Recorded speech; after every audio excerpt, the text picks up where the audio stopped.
In this session, we're going to be trying to answer the learning question of, can I identify the features of a diary entry? And in order to do this, we're going to recap on what a diary entry actually is.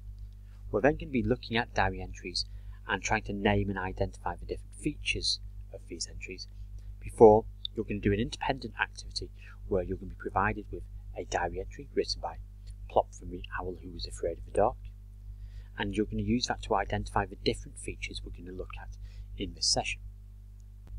So as you'll remember from our previous sessions, Plop is the main character of The Owl Who Was Afraid of the Dark, and he spends the duration of the story finding out about why people think the dark is a good thing, with each chapter named after a different aspect of the dark. In today's sequence of sessions, we're going to be looking at turning that story into a set of diary entries, finishing off with you being able to write and roll as Plop himself. But before we do that, let's take a closer look at what a diary actually is. So why do you think some people like to keep a diary?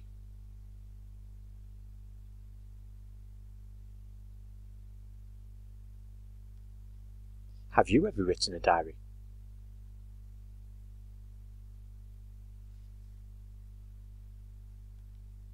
And what sorts of things do people write about in their diaries?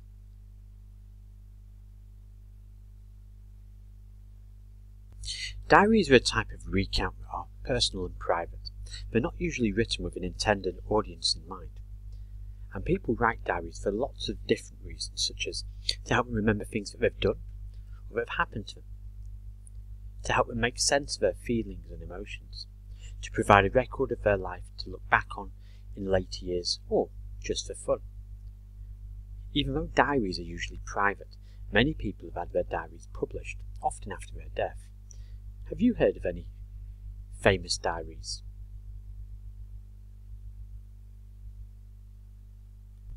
Here you can see an example of a diary. This is written by Plop, and you can find a copy of this on the website. So looking at this, what can you tell me about Plop's diary? What information has he included? What features has he used in this writing? Pause the video, have a little read of this, and then think about your ideas before you come back and join.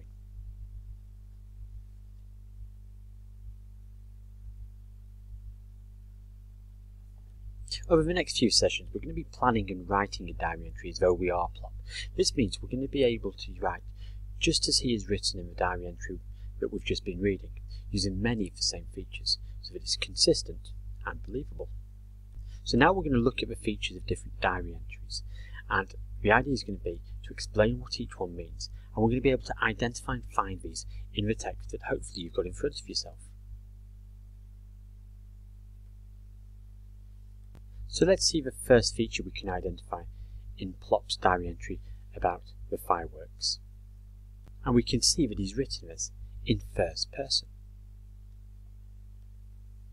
He's written it in chronological order, or time order. He's used past tense, showing that these events have already happened. He's grouped his information in paragraphs. He's given his opinion of the different things that have taken place.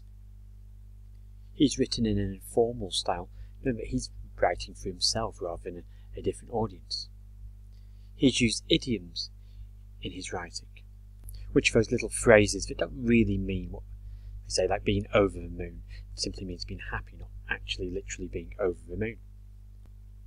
He's begun with a greeting and ended with a sign-off, Dear Diary, Love Plop. And these, as you can see, are some of the key features of a diary entry, and we're going to look at these in a little bit more detail. So diary entries are written in past tense because they explain something that has already happened.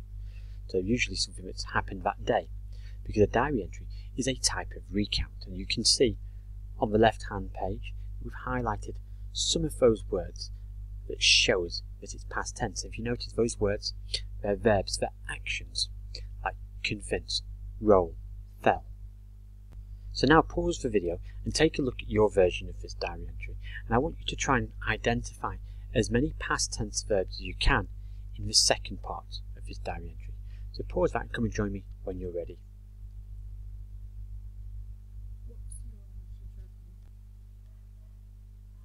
So how many of these did you manage to find? Now let's think about how we can actually do this work where we change something into past tense. So let's have a look at a sentence and think about how we could rewrite this to say that it's already taken place. So we have the sentence, I stand on my branch, and his feathers are very fluffy. How can we change those two sentences into past tense? Think carefully about what the verb or action is for both those sentences. So I stand on my branch becomes I stood on my branch, because the standing or stood is the verb. For his feathers are very fluffy. His feathers were very fluffy. The are is the verb, which we need to change into a past tense verb.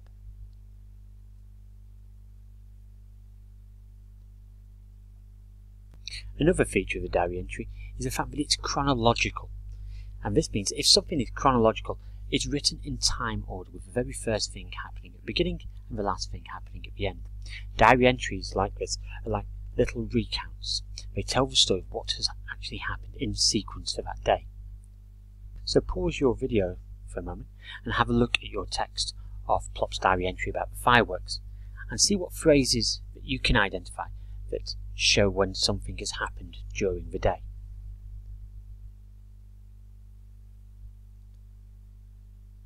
Another key feature of a diary entry is that it's written in first person. Diary entries are written like this because the author is writing about themselves. So Plop is going to use lots of first person pronouns in his diary. So we can see on the screen here that we've got first person pronouns, I, me, my, mine, whereas third person pronouns when I'm writing about someone else is he, she, you, your, or yours. And looking at these two sentences, how would we go about changing these from third person to first person? He was very afraid of the dark. Your tummy is always hungry. Pause the video and give those two sentences a go and come and join me to see what our answer is.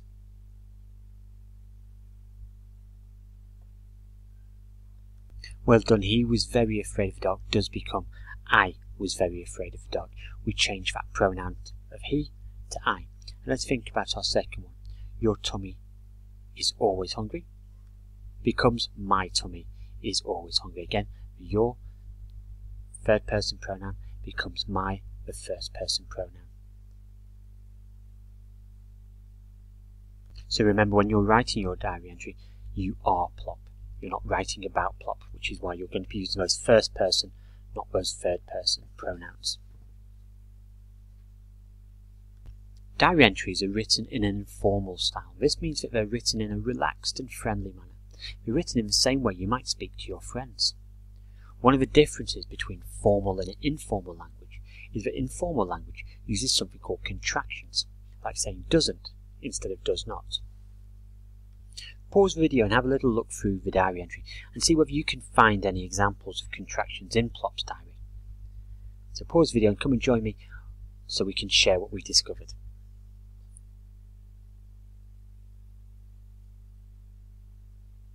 So how did you get on? Did you find all these contractions? They're easy to identify because there's an apostrophe in place of the letters that you're missing out when you join those words together. We also use idioms in diary entries, and an idiom is a commonly used expression that doesn't mean exactly what it says. It's not literal, it's a form of figurative language. Idioms are often used to add colour to a piece of writing and can often make writing funnier, more casual, or less formal. So have you heard of any of these idioms before? So to break a leg, meaning good luck. To get out of hand, meaning to be out of control. To pull someone's leg, meaning to trick or to tease someone. To bite the bullet, meaning being brave and getting an unpleasant task out of the way. To see eye to eye with someone, meaning to agree with them. It's a piece of cake, meaning that it's really easy. Now Plop uses an idiom at the end of his diary entry. Can you spot it? What do you think it means? Pause the video, have a little look, and come and join me to share your ideas.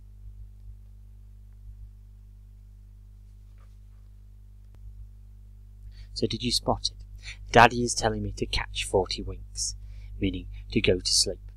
You're not literally going to catch 40 winks. You're not going to do 40 winks. What they're saying here is to catch 40 winks means to go to sleep. Diary entries are often written as though the author is writing to a person, even though the person is the diary or themselves, so they're a little bit like a letter, and that means that they have a greeting and a sign-off. Did you notice that in the greeting, Plop wrote the word diary with a capital D? Well, this turns it into a proper noun, the name of a person or place, because he's speaking to the diary as if it's a real person. He then ends his diary entry with Love Plop. What other informal ways can you think of to sign off from a diary entry? Could be an idea to jot these down, ready for writing your own diary entry later on in the week. Unlike formal recounts, diaries include the author's opinions and feelings. They express how the author feels about the events that have happened and are a very important feature of a diary entry. Pause the video for a moment and have a look at the highlighted sentences on the screen. Which of these are facts and which are Plop's opinions and feelings? So pause the video and come and join me when you're ready to look at these.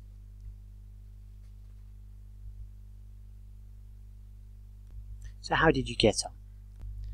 These ones, you can see, are Plop's opinions and feelings. He's telling us that he thinks it's an exciting day. He thinks that the dark is the scariest thing in the world.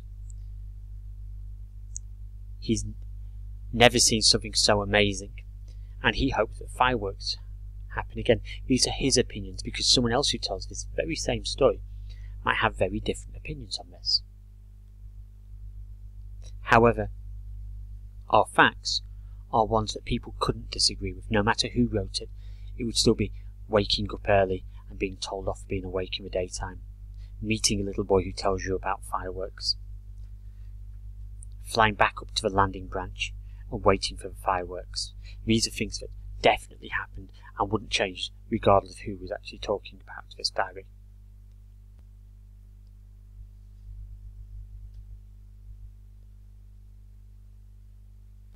Like any piece of writing, Plop has arranged his diary entry into paragraphs.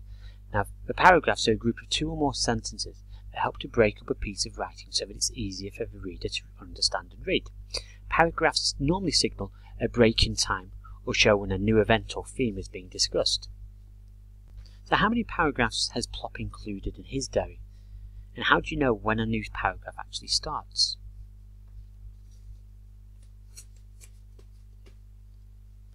Well, there's 6 paragraphs in Plop's diary, which you can see on the screen, highlighted in the different colours. And did you notice that each paragraph starts on a brand new line and has something called an indent? That's where it goes in a little bit, normally sort of a thumb space, and this makes it clear when a new paragraph has begun. And in this instance, each paragraph shows a different time of day. What words can you see that he's been able to use to show that?